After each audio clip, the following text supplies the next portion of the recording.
program this morning, and we know this one is always a really popular one, so we're really glad you're able to join us this morning. A couple of housekeeping things before we get started. Restrooms, if you need to leave the room for any reason, please do so from the last door on your left side, and gents is caddy corner to this room here. Ladies is to the right, past the elevator and on the left. Okay, so feel free to get up if you need to do so. And just a couple of other things. Most importantly, cell phones. Please reach into your purse or your pocket or wherever you keep it and turn it off, or at least turn the volume off. I'm pretty sure that the birds, if nobody else, will be very upset with you if your phone is jingling and jangling at them this morning. So please do turn that off. As you all know, Eventful Living has been running now for many, many years here at Morningstar Living. We are thrilled to be able to continue to offer these programs for not only our residents at Moravian Hall Square, but also the general public. Anybody that's living outside of our communities, we're very welcome, very happy to have them join us for these programs. As you know, they're very busy. They're becoming busier and busier as our communities are growing. And it is also very important that you register to attend these events. Obviously, you all did today, and we had a full house, so we're happy about that. If you need a copy of our Eventful Living catalogue, please feel free to pick up a copy as you're leaving. So this morning, we are really excited to offer Raptor's Masters of the Sky. Today, we welcome Andrea, who's an educator and Raptor specialist from Hawk Mountain Sanctuary in Kempton. Andrea will give us an up-close encounter with 3 remarkable live raptors. We will learn about their unique adaptations that allow the species to hunt, soar, and survive. And we'll also learn what distinguishes them from each other. Please put your hands together in warm welcome for Andrea and the birds. Thank you. All right, good morning. Can everybody hear me? Awesome. So thank you for having me. I love coming to senior living centers and talking to them. I did a little bit one yesterday, but we were in, ironically, a funeral home for a garden club meeting.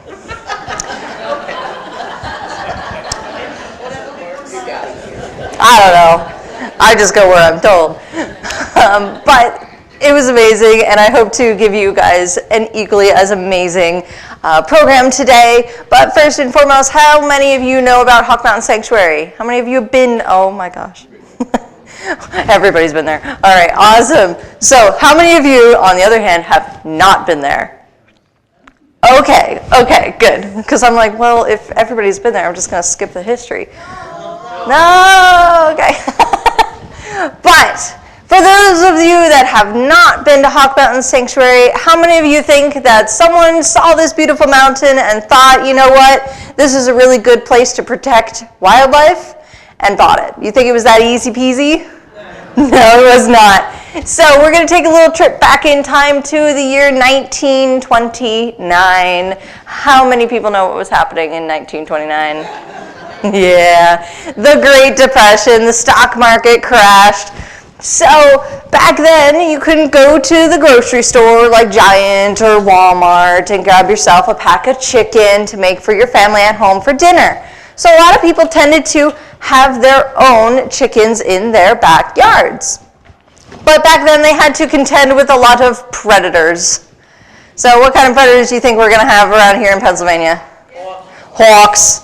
Yeah, we're going to talk about hawks today. What else we got?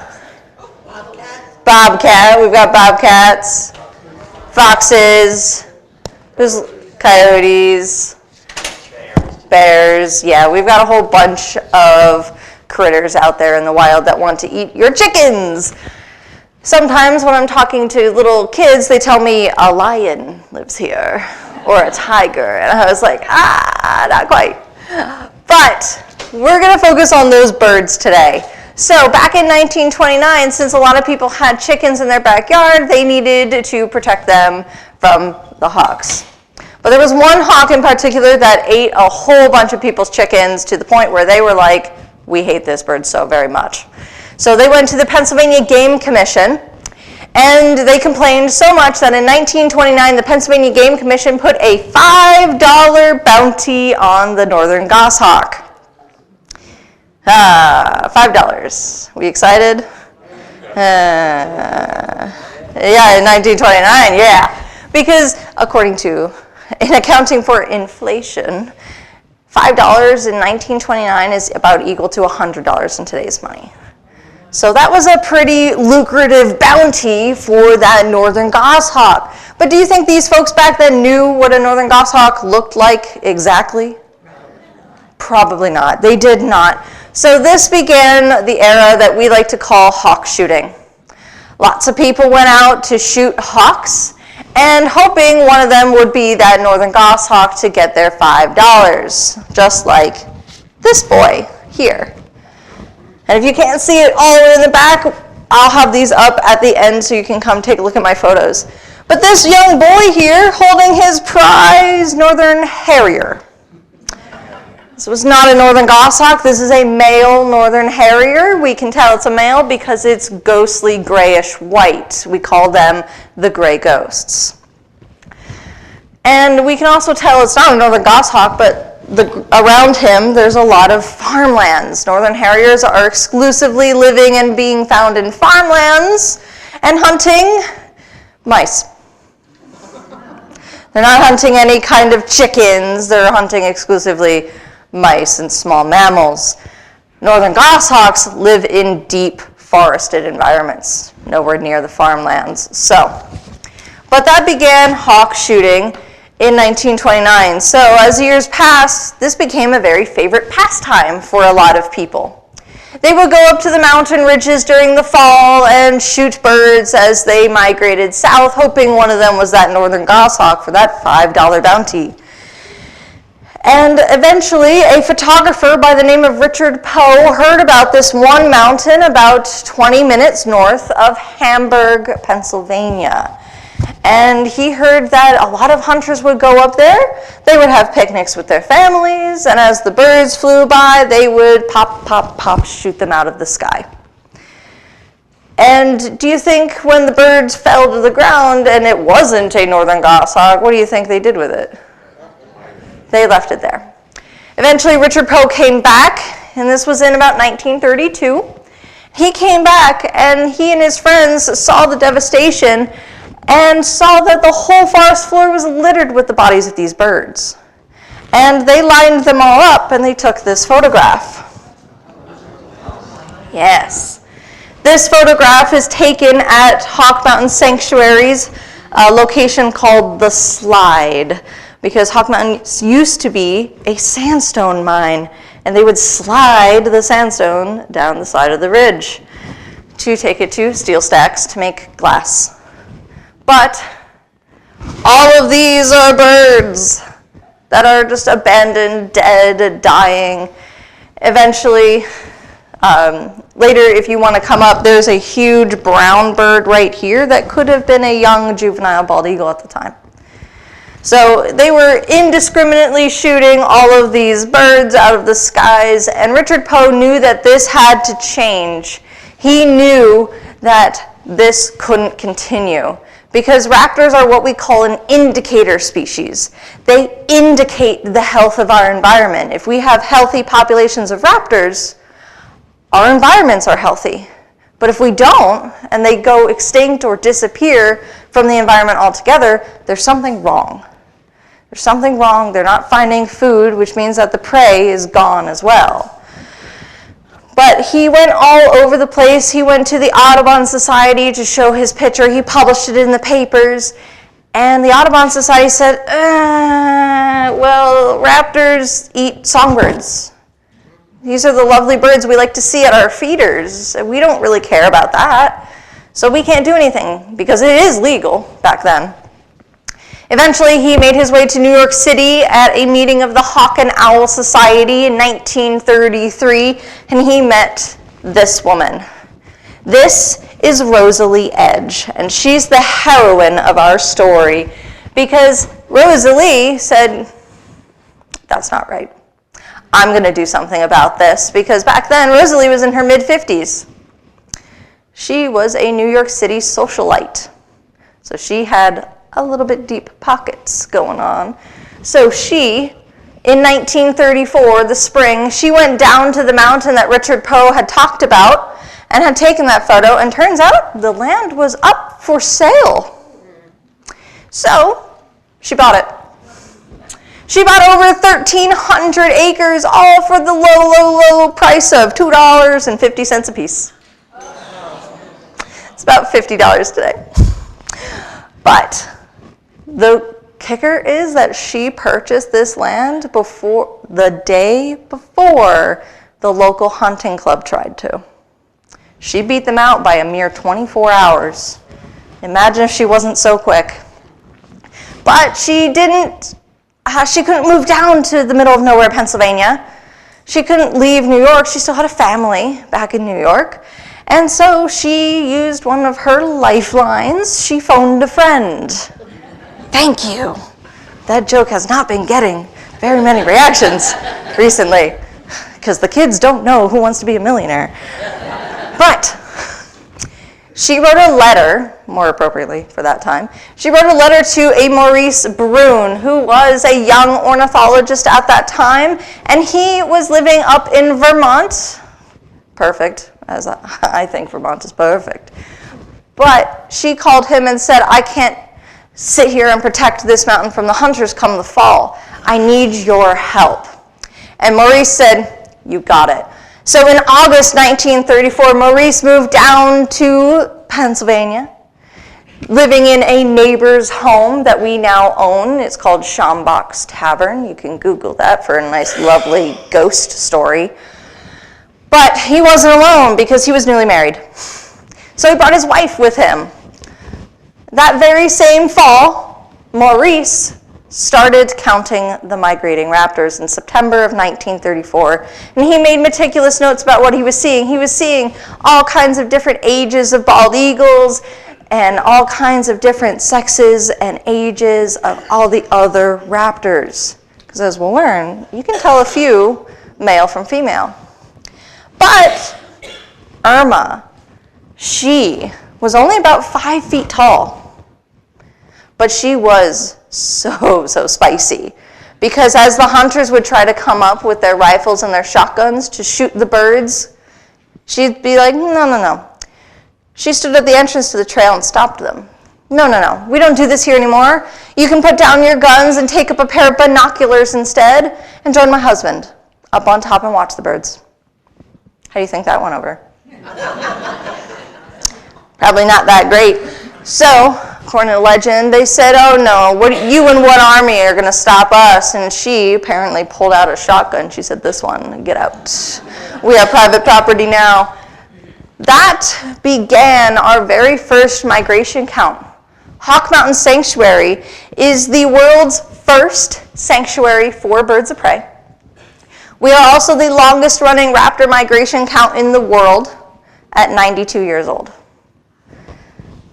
We just started our 92nd fall migration season this past Saturday.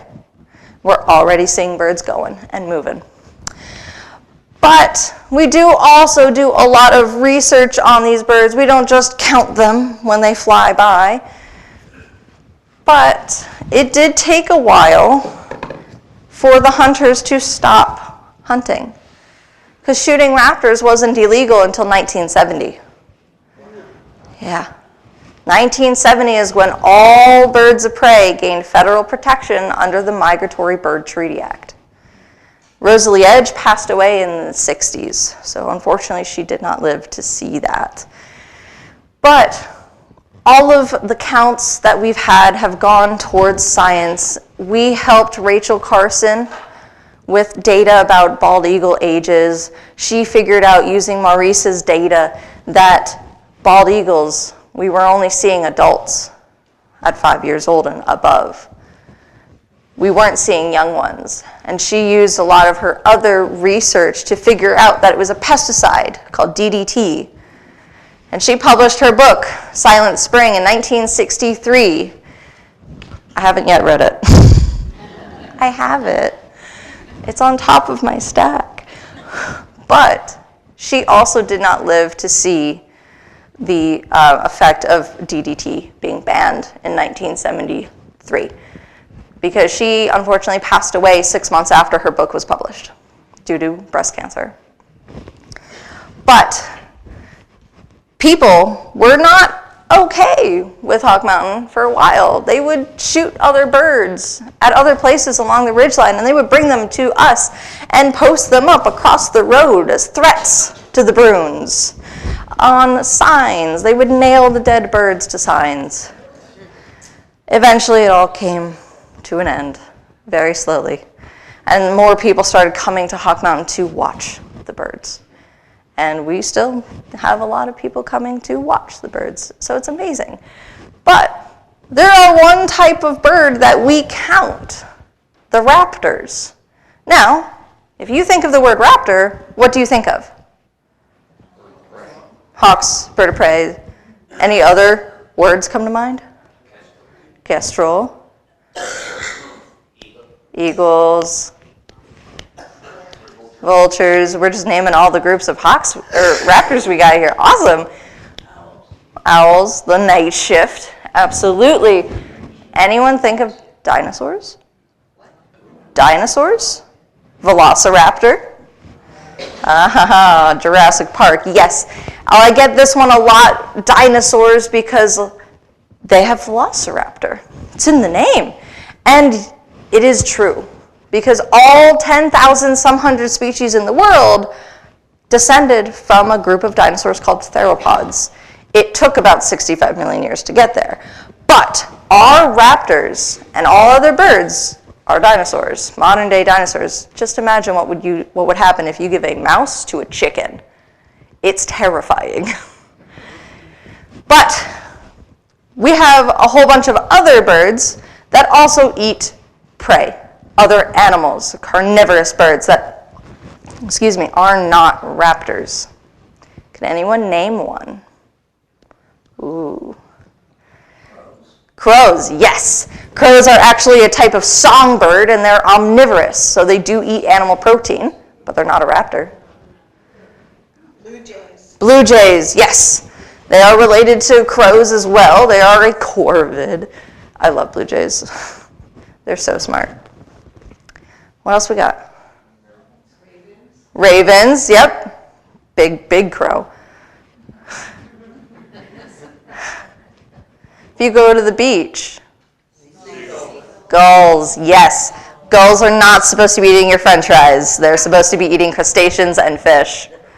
Herons. Herons, yes, my mom's favorite. They stand this tall, and they are spearfishers. Osprey are raptors. Yeah, this is an osprey wing. I don't have the foot, although the foot is scary awesome. You want to know the one that kids grab onto the quickest? Kingfishers? Yes, they are not raptors. Their feet are very interesting. But what's the bird that lives in Antarctica? Penguins. They eat fish. Definitely not a raptor. They got little flippy floppy feet. But raptors are a group set apart from all of these other predatory birds because they have three main adaptations. Can you name one of them? Say the question again.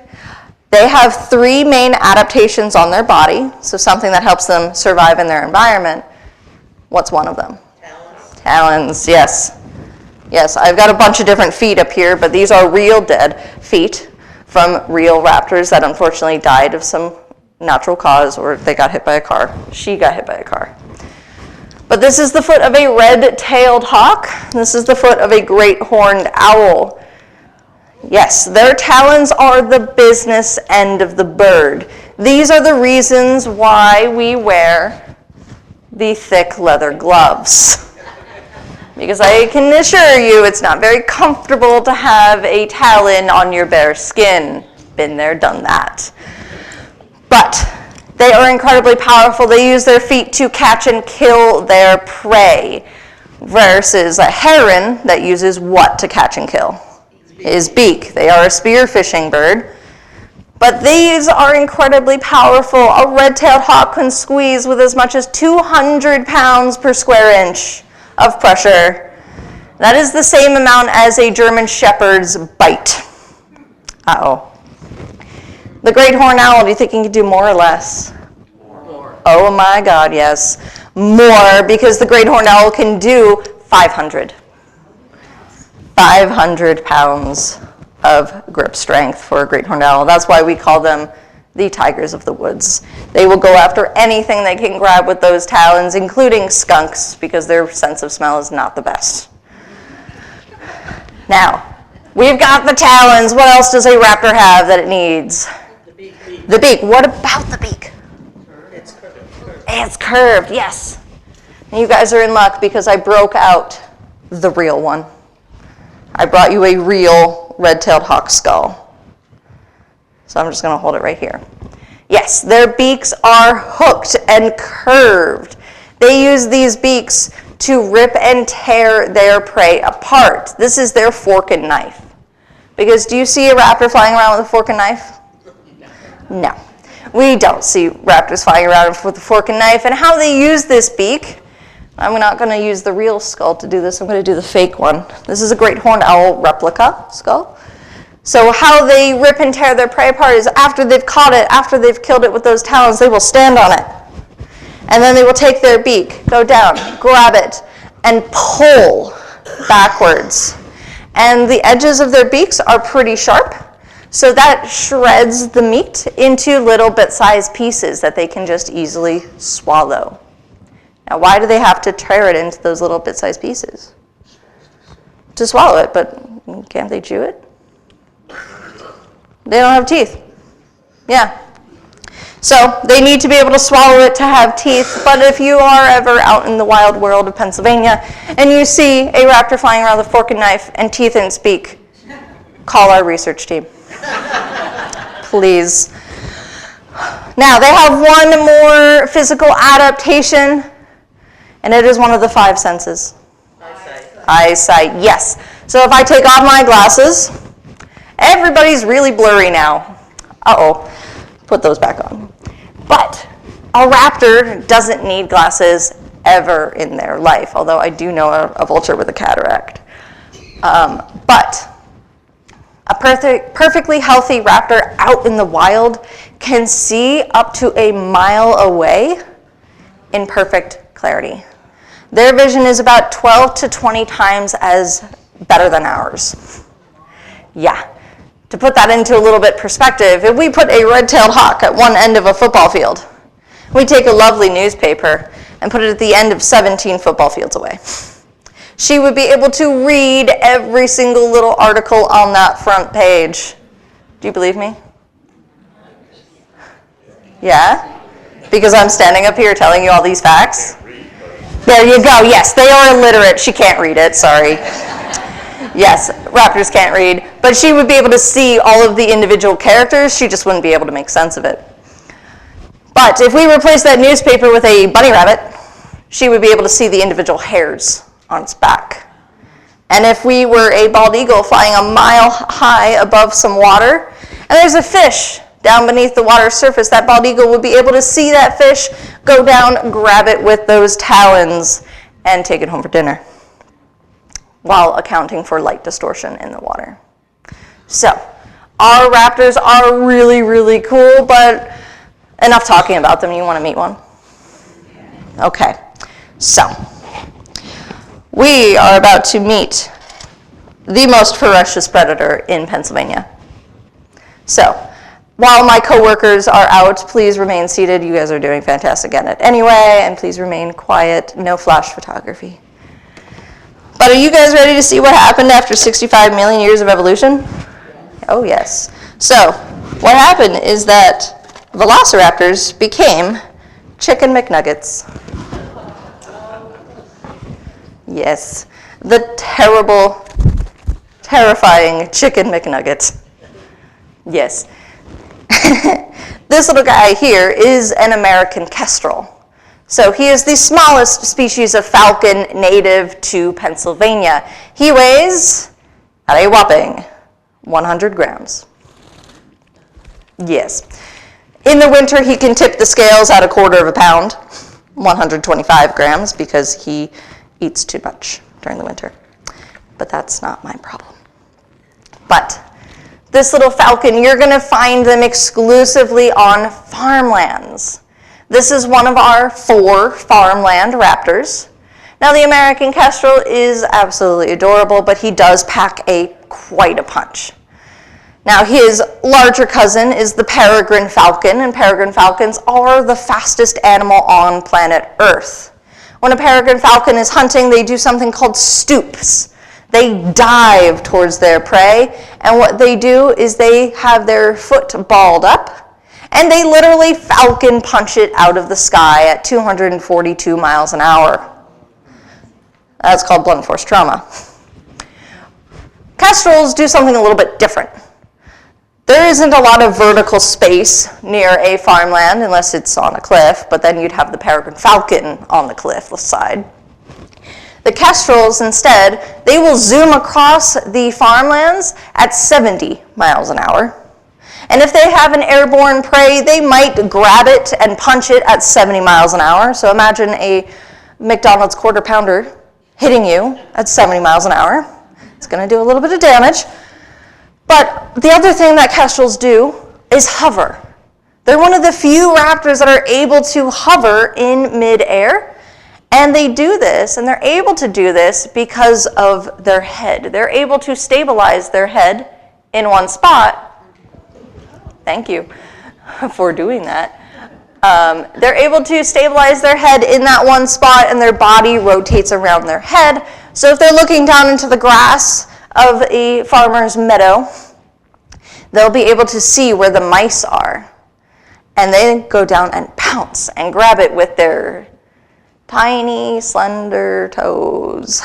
These toes aren't meant for gripping and killing like a red-tailed hawk's foot is. If you look at falcon toes up close, they are very slender and long. There's not much power behind them at all. But that's because they're made to hold their prey down while they go in with a very fatal bite to the back of their necks.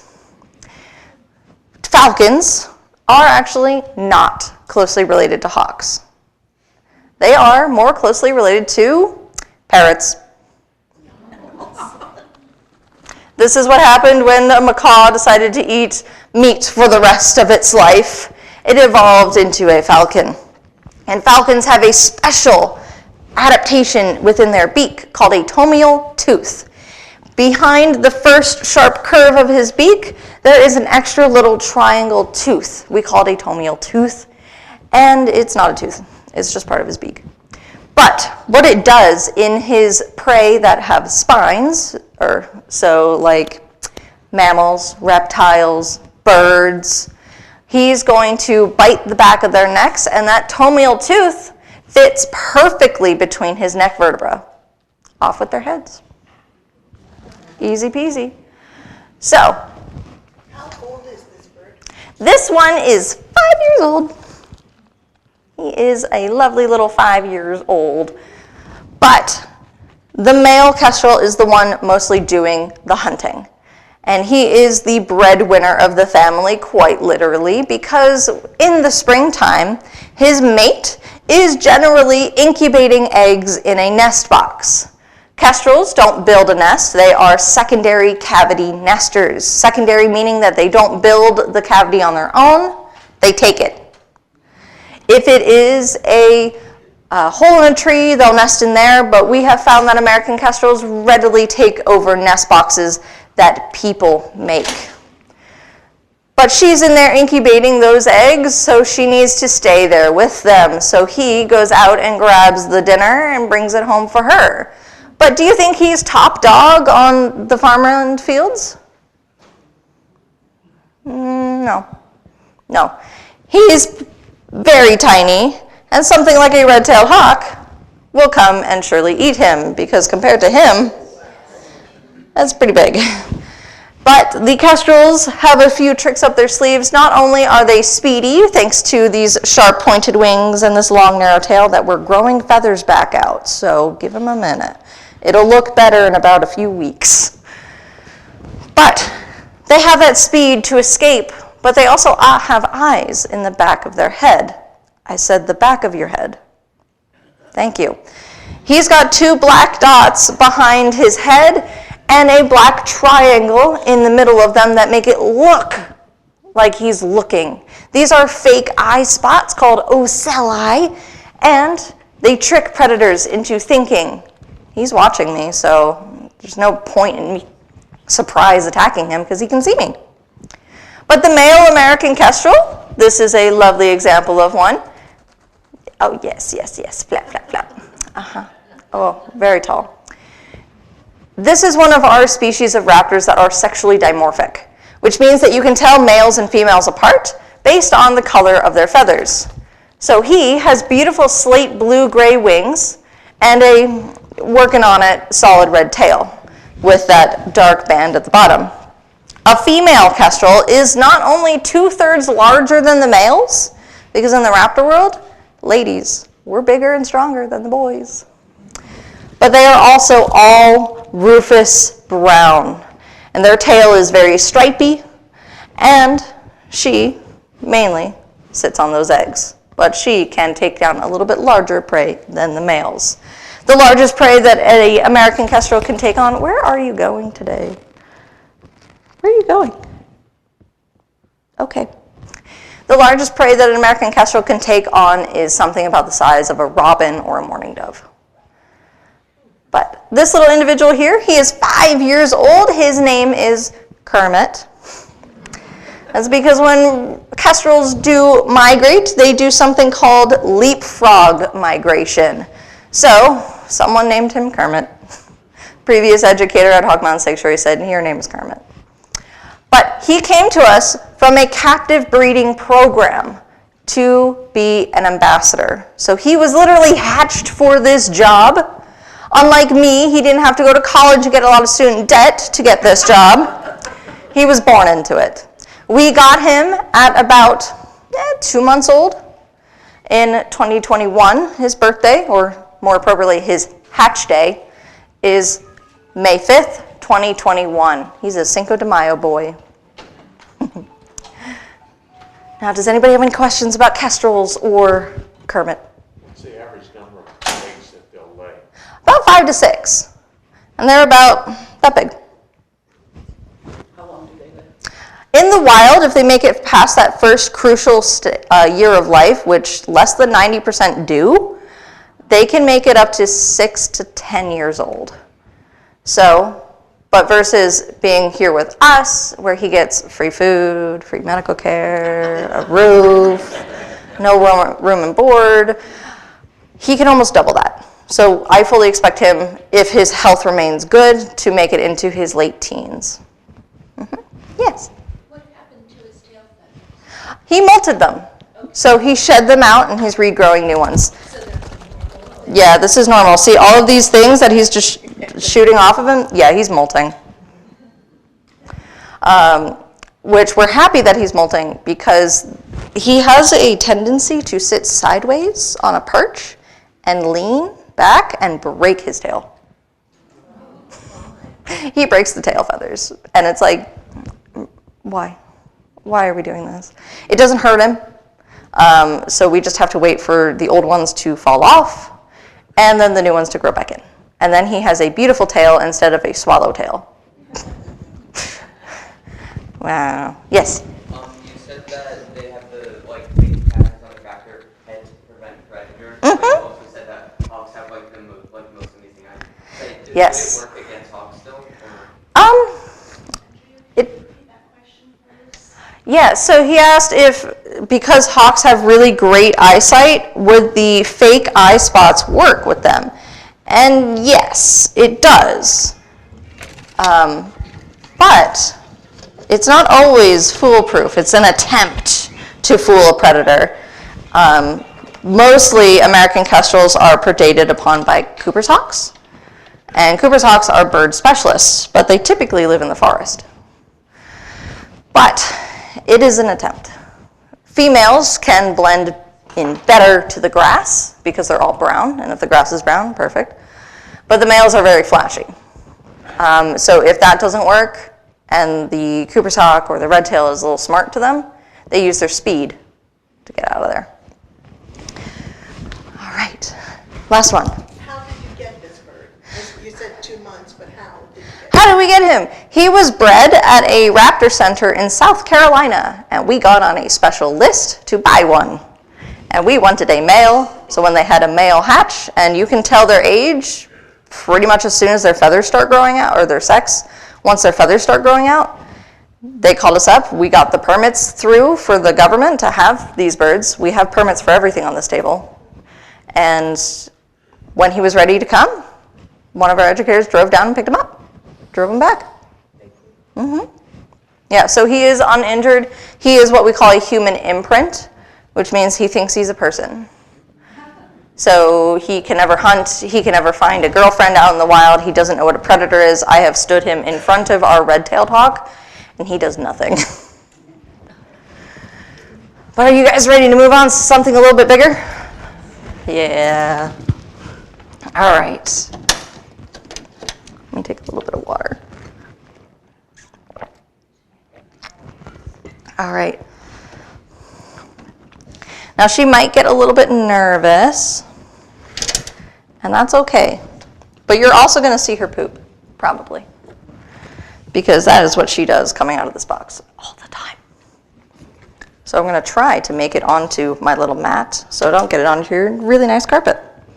Hiya. Are you ready? I know. She's not a morning bird. She's an afternoon girl. Come on, step up. Oh, come on. No, you're fine.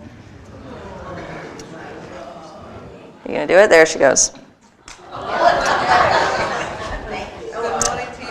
Yeah, it happens regardless. Whenever she walks out of that box, always. It's very reliable. She is, isn't she? Oh my gosh. She's also kind of molting, so she just has like little dust around her back, and I just blow it off of her every once in a while. But yes, what kind of raptor do I have here?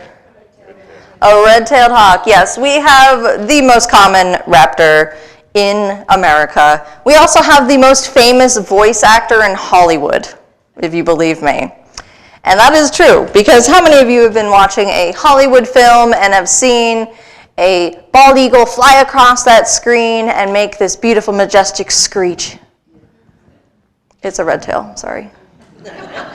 Bald eagles don't make that noise. Bald eagles make a noise that sounds like a very weird seagull. It's a very weird cackling sound. One of my high school biology teachers said it sounds like a seagull on crack. And I was like, okay, sure. That's a description. But red-tailed hawks use that drawn-out scream as a territorial call. So if you're ever out and you hear that long, drawn-out scream, there is a red-tailed hawk claiming its land.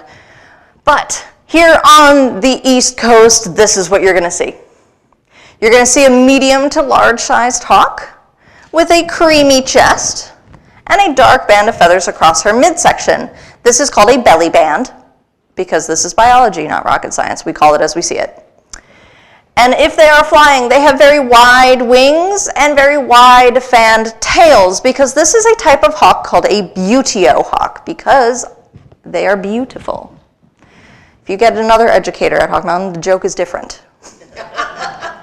You can see where it goes.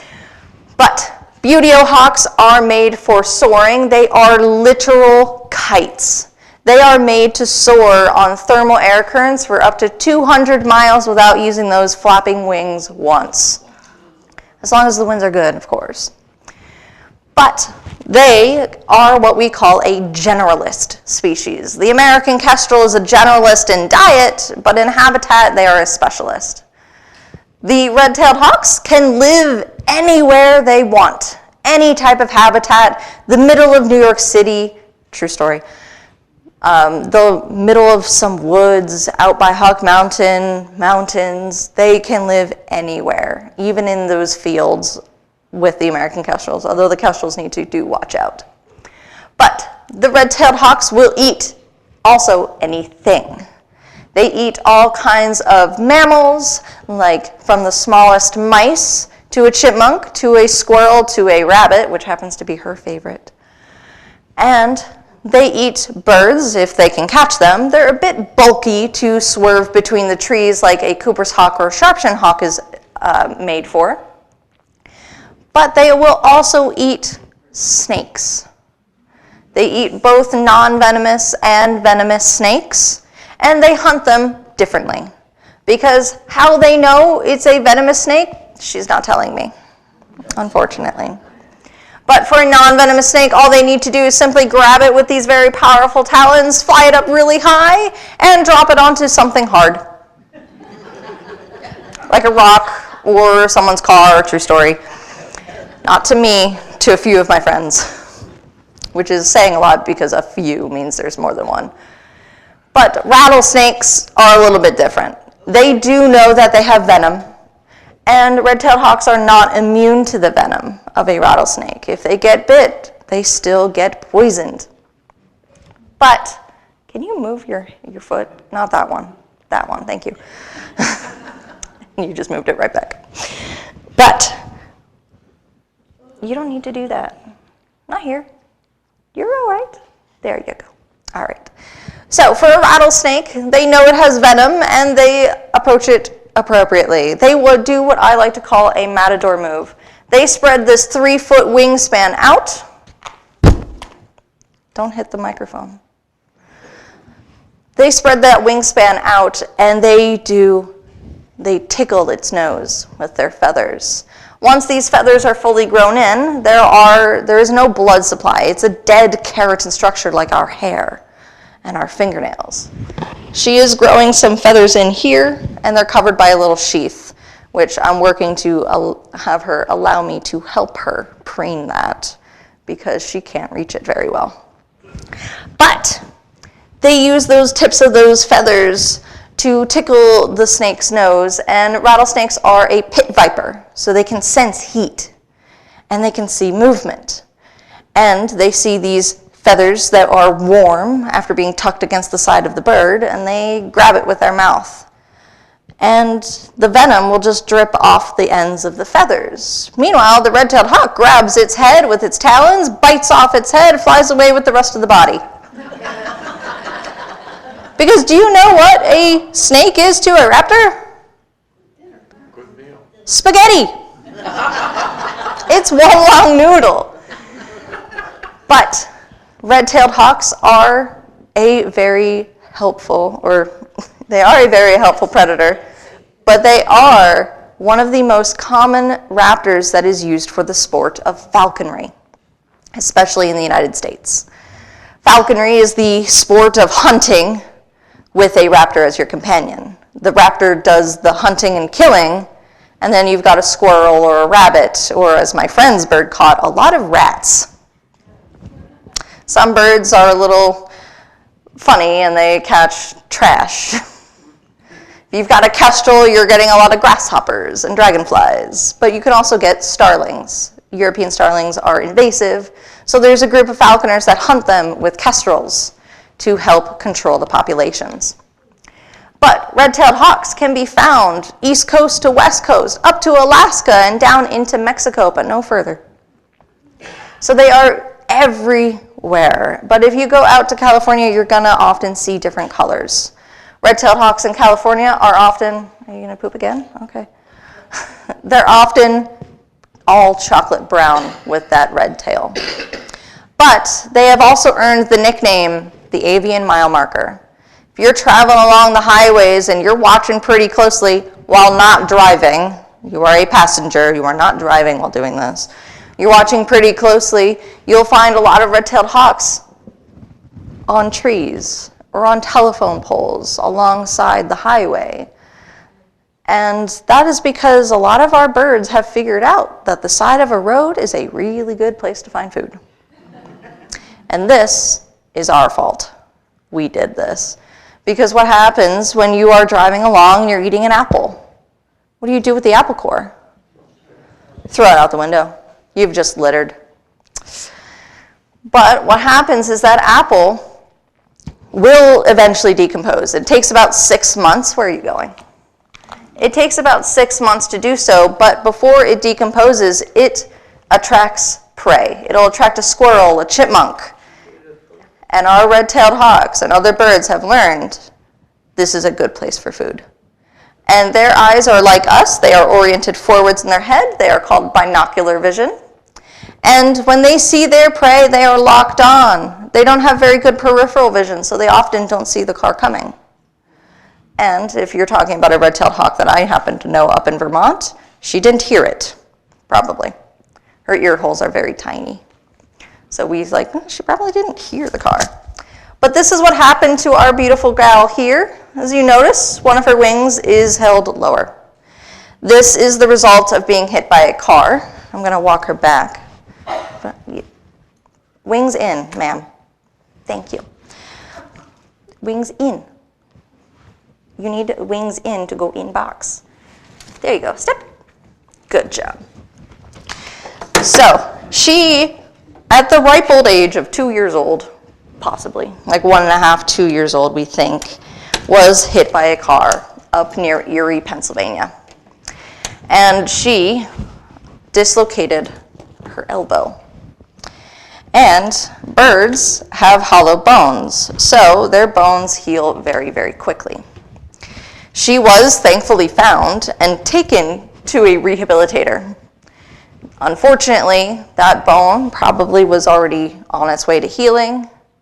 And for birds, you cannot pop joints back into place like you can with our joints. So she will never be able to fly again. If she does fly, she can maybe do like 10, 15 feet. But she will never be able to soar and migrate. She will never be able to catch her prey again. Although, if a chipmunk makes a poor decision and runs into her enclosure, it has happened in front of an intern. He was scared. But out in the wild, she would starve. So she came here at about 2 years old because she was just getting that red tail. Red-tailed hawks get this red tail that they are named for at 2 years old. This means they're an adult.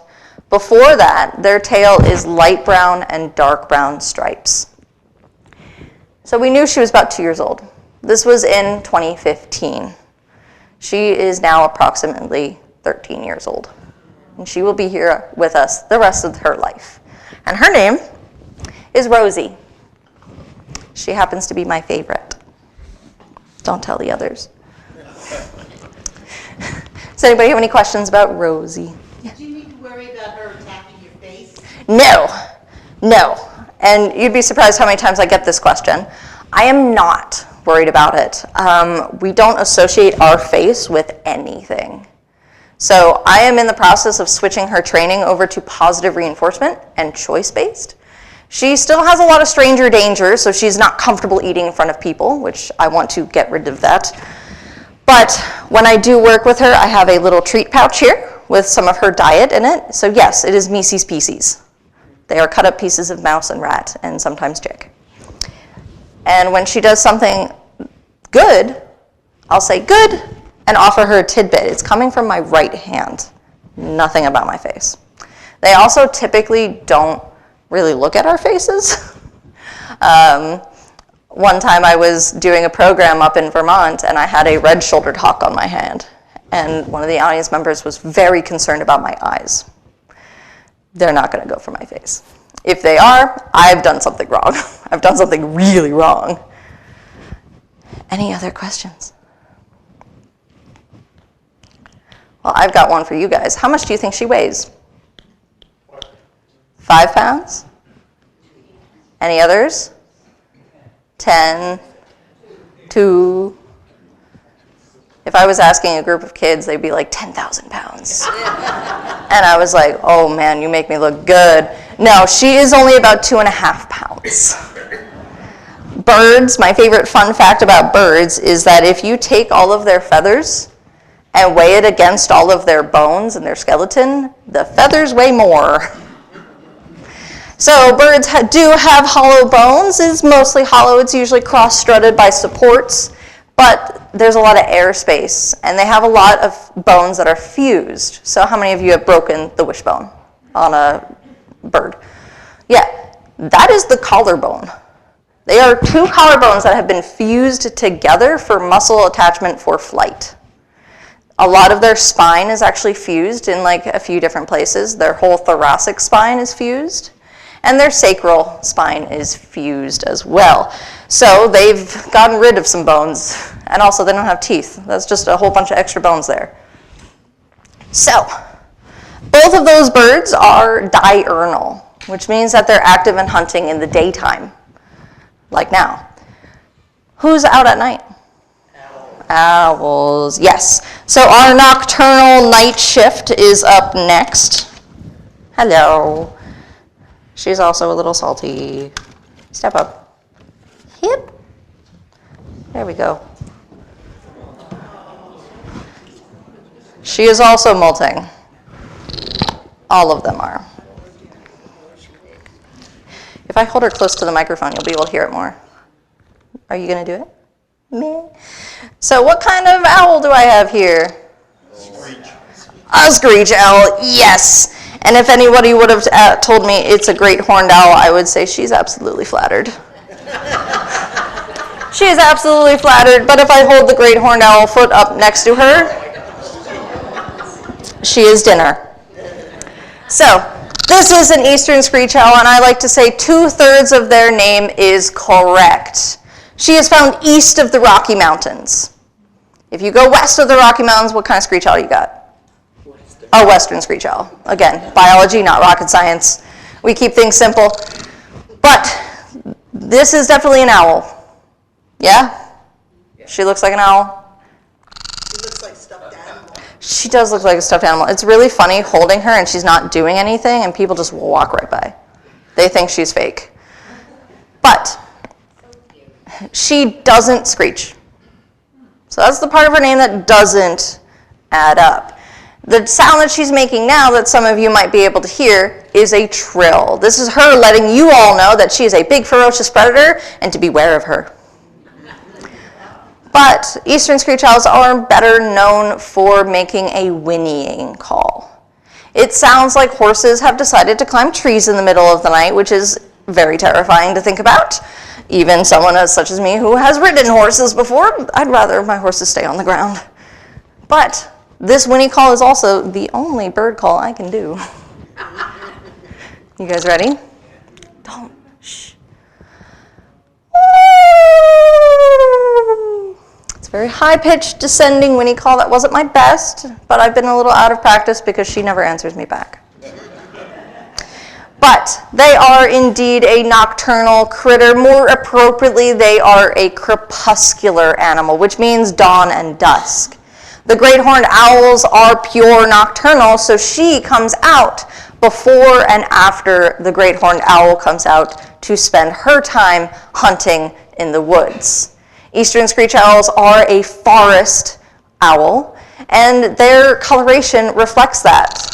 So if I turn her around, you all see her beautiful back, and this is made to look like the bark of a tree. This is her main mode of defense, is camouflage, and these feathers perfectly blend into the gray-barked trees outside. So when she hears a great horned owl coming, she stands stick straight, slicks all those feathers tight, ear tufts go up, eyes closed, she is now a stick. This is stick mode. If that great horned owl gets a little wise to her tricks, she will go into boss mode, which she spreads all of her wings and poofs out all of her feathers and screams at it. I am too much work for you, this mode says. But she has superior vision and hearing at night that help her stay alive. So, you all see her big, beautiful eyes, correct? Absolutely, big, beautiful eyes, but they take up 2/3 of her skull.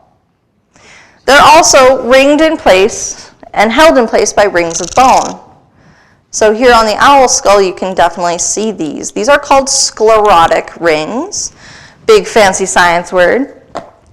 But, yeah, I know, I'm talking about your eyes. Her eyes, since they take up 2/3 of her head, there isn't much room for anything else. So I'm sorry about that wise old owl. No, sorry. They are not the brightest tools or bright as crayons in the box. And as someone who has trained owls for free flight and other behaviors, I concur. Yeah. They also get full faster when you're feeding them because they don't have a crop. It goes right to their belly.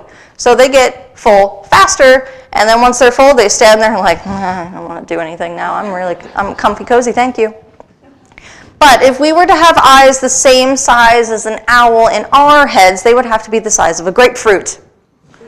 Oh yeah. But her eyes are actually more shaped like cans of soup. They're more cylindrical than they are spherical. And that helps her see in night because she has done what is called in biology a trade-off. In our eyes and in her eyes, there is a retina that helps us see. In that retina, we have some very specific cells called rods and cones. The cones help us see all of the beautiful colors during white light. But in the nighttime, that white light goes away. And then your rods become active. They help you see in the dark. But what disappears in the dark? Color. Color. Yeah.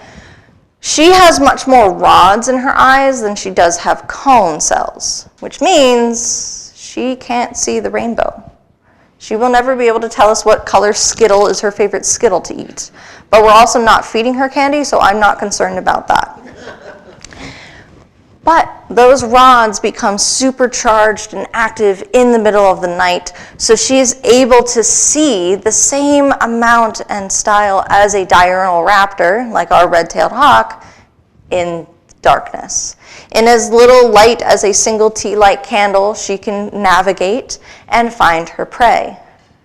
But owls also use their hearing at night. They have very powerful sense of hearing. She can probably hear the first 3 rows of heartbeats right here. She's just not choosing to pay attention to it. Yeah? Yep, okay. But their hearing is so sensitive that they can hear the footsteps of a mouse from up to 75 feet away, or for some owls, under 2 feet of snow. And then they'll be able to punch down into the snow. It's very, very cool. But this little gal here, she's not eating big things like squirrels or rabbits. She's mainly focusing on small mammals like mice and moles and voles and shrews. But she also enjoys a very, very juicy nocturnal bug, like a moth. She's got all of these very long, thin feathers in front of her face that if I went and touched them, she'd try to bite me. She has bitten me. She's complicated. But those feathers in front of her face act and look like whiskers. So they're able to feel the fluttering wings of a moth against her face, and that tells her, snap your beak closed, grab it. She throws away the wings because there's really nothing in there for her, and eats the juicy, crunchy body. Yummy. But their ears are located on the sides of their head. These things up here are her ear tufts, and as I mentioned earlier, they are for camouflage. Better name for them is plumicorn. Pluma meaning feather, corn meaning horn. Ta-da! But her ears are located in the sides of her head, right beneath her eyes. And they are so big, these ear holes, that you can look into her ear and see the back of her eye. Is that cool or gross? Some people think it's cool, a lot of people think it's gross. But I think it's really cool. But owls' ears are oriented differently than ours. You guys ready to do an experiment with me? I can only do it with one hand. You've got both your hands. So, if you cup your ears like this, with facing me, do I sound louder or quieter? Louder, especially the ones up front. You guys got speakers back there. But if you do it the reverse, with these ears, now how do I sound? Softer. A little bit softer. Owls have one of each. So do one this way, and then the other ear this way. So they are able to hear in front and behind them at the same time. Some owls even have asymmetrically placed ears. So that means one ear hole is up higher on their head, and the other one is down lower. So they can have true surround sound hearing. So that is how they escape predators and hear their prey wherever they're at. But they also have that facial disc. For her, it is just these two little parentheses on the side of her head that funnels sound right toward her ear. If you see a barn owl, they have more of a dramatic facial disc, that beautiful heart shape around their face. I didn't bring him today. But she has just these two little side parentheses that help funnel those sounds right toward her eyes. Now this lovely lady here, and she is a lady, we did the blood work, we figured it out. She is also a victim of a car strike. She was hit by a car in West Virginia, and this wing is her damaged wing. She also has some vision difficulties, such as depth perception. So I guess in the wild, it would be a little difficult to hunt if you are seeing the rat over here, but it's actually over there. You pounce down, it runs away. Oops. But she also can't really attain lift. So her enclosure back at Hawk Mountain Sanctuary, these are just their travel boxes, they don't live in those, has multiple different levels of perching. So if she ends up on the ground after taking a bath and you're wet and you're heavy, you can't really fly straight up, she has multiple levels, so she can go here, and then here, and then here, and then here, all the way to the top where we can't reach her, and she just yells at us from above. And her name is Tiny. Why? I don't know. As someone who has been working with raptors for the past 6 years, she is actually the largest eastern screech owl I've worked with. I've worked with a male, and males are smaller than raptors. I worked with a male who is 100 grams. So the same weight as the kestrel, but teeny tiny. Does anybody have any questions about Tiny? I know they talk about, sorry, Please. they talk about it, how being able to rotate their head. How much can she rotate? Oh. The question is about how much can an owl rotate their head. And because their eyes are held in place by rings of bone, they do have to rotate their head. I don't want to put that in the poop. Now, the big question is, can they do it 360 degrees in a complete circle? No, they cannot. It's an optical illusion, which is probably where that myth got started, because they whip their head around so fast to watch something that it looks like they did it. But in reality, if they did do 360 degrees, their head would pop off. And then we would have a big problem. They can do 3/4, about 270 degrees. We can do 180 from one shoulder to the other shoulder. They can do over a shoulder, around to the other side. And they are able to do this because they have twice the number of neck vertebrae that we do. We have 7. Giraffes have 7. It just happens to be 1.5 feet long for a giraffe. She has 14. So that gives her more range of motion to turn that neck all the way around. When you're back at the ranch, how often do these animals come out of the box, and what do they do, and how do you get them to come back? So these are their travel boxes. They live in outdoor enclosures all the time. We have 6, although it's 5 birds. We have 5 active ambassadors. We have a 6th that just arrived at the end of July and is going through quarantine. So we'll have a new ambassador. She's real cute. But they live in these large enclosures that give them range of motion. They have water 24/7, except in the winter. We take it out overnight. And how do we get them to come with us? Well, as I mentioned, I'm working on Redtail.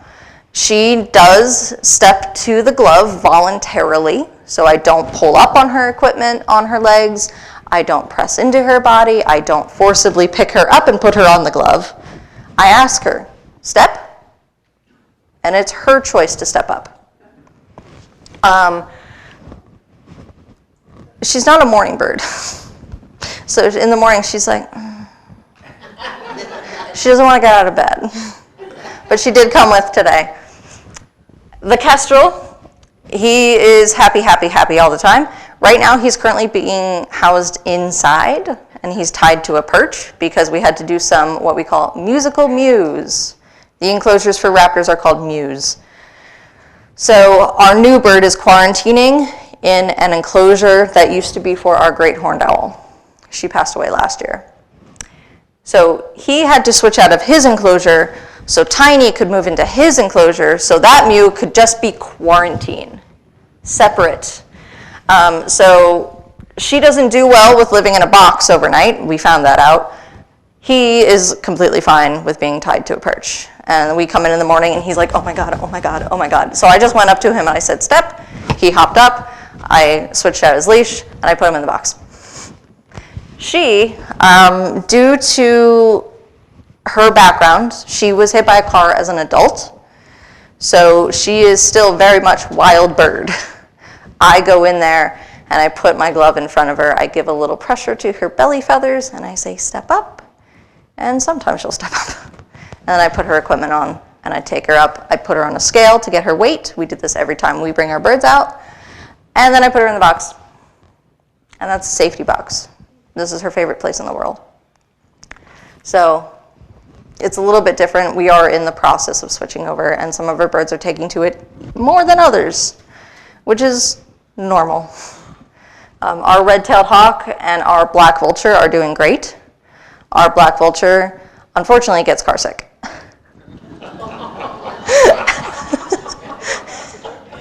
He throws up. So, yeah. And all of our relationships are based on trust. So red-tailed hawk, in my opinion, trusts me more than any of the other staff because I've been working very closely with her. I've been building that trust, and food is the way to their hearts and their stomachs. So she enjoys it. Hi. What is your fifth bird and what is the quarantine bird? Okay. What is the fifth bird that I didn't mention is a barn owl. He is 6 years old, and he is a COVID baby. He is beautiful, and that's about it. He is my least favorite. He was not socialized at an early enough age to all the weird things people do, so unfortunately he gets a lot more nervous during programs. And our quarantine bird is a broad-wing hawk.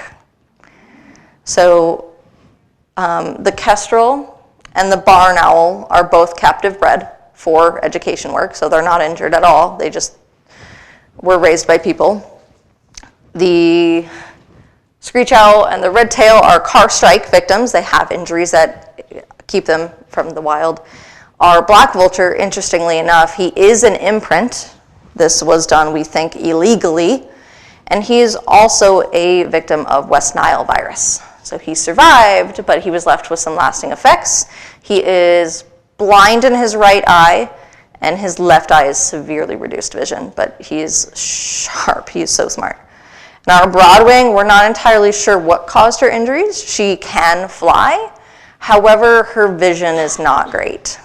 So that keeps her from being out in the wild. And she also has very uncoordinated flight as well. She came to us from central Pennsylvania, where she was an ambassador for a different wildlife center. Hi.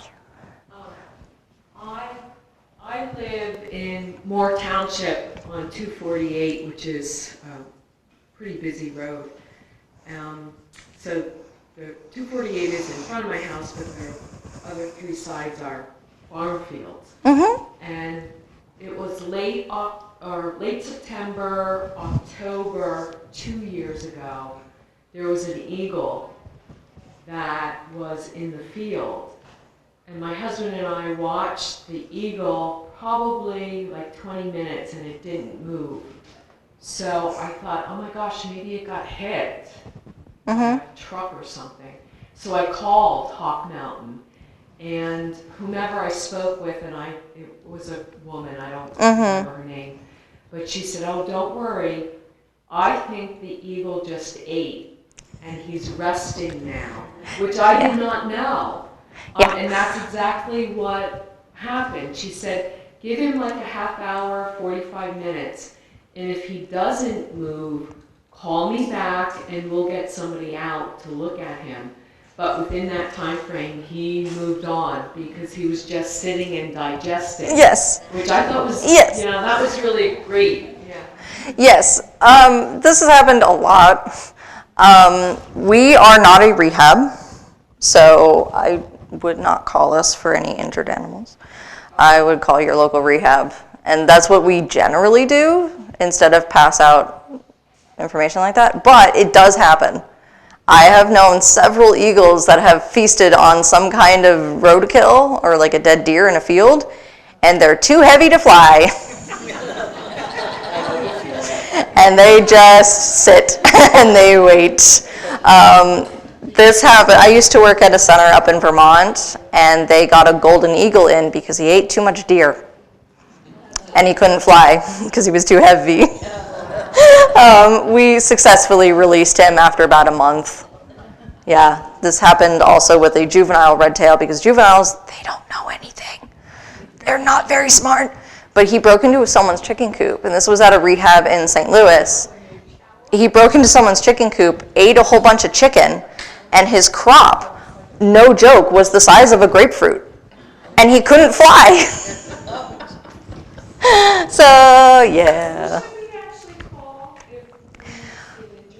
If you see an injured bird, you can look up your local wildlife rehabilitator that accepts birds. If you call Hawk Mountain again, usually we look up where you are, figure out who's closest to you, give you their contact. Oh boy. I'm very bad at figuring out where places are, even though I'm local. I'm from Lehighton. And so I'm like 248. Which road is that? It's a road to the Lehighton. Don't come to me. There is a rehab in Jim Thorpe, Carbon County Environmental Education Center, out near Hawk Mountain. Our closest one is Red Creek Wildlife Center. If you're like down like in Doylestown area, it's Arc Wildlife. And then there's also Pocono Wildlife Rehab, but that's up there. And I know too much about that place. Hi. Why did it take a month? Well, they were also running tests to see if it had any other things that were keeping it grounded. If they ate too much, they could get something called sour crop, which is an infection in the crop. So it is possible that if they eat a lot, that food does not go right to their stomach and it sits there and it decomposes in their crop. Yay. So a lot of times what they'll do is if it's way too much food, they will actually empty the crop by hand and give it a fresh start. No, no they don't. So they will empty the crop using some tools. They'll probably anesthetize the bird and take out the crop contents, especially if it smells bad. Then you're like, let's get that out of there and get you on some really strong antibiotics. For the golden eagle, I think they let it go for a little bit to see if it was starting to digest things, and I think it was, but not fast enough.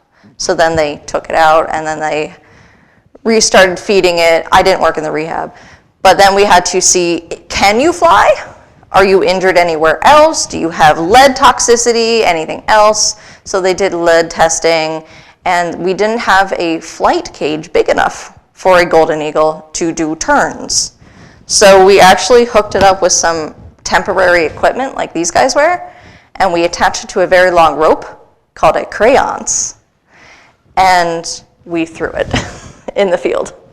And we wanted to see if it could turn, and he did. The other really cool thing about that golden was he was banded in Canada, and he had a backpack tracker on. So we contacted the officials up in Canada that did this, and he's actually part of a study. And we're like, hey, he's in a rehab down here. Totally fine. He'll be out soon. And we released him about February. And he was a nesting golden up in Quebec. And his name is Manu. Alrighty, so do we have any other questions? Where do you get your food supply?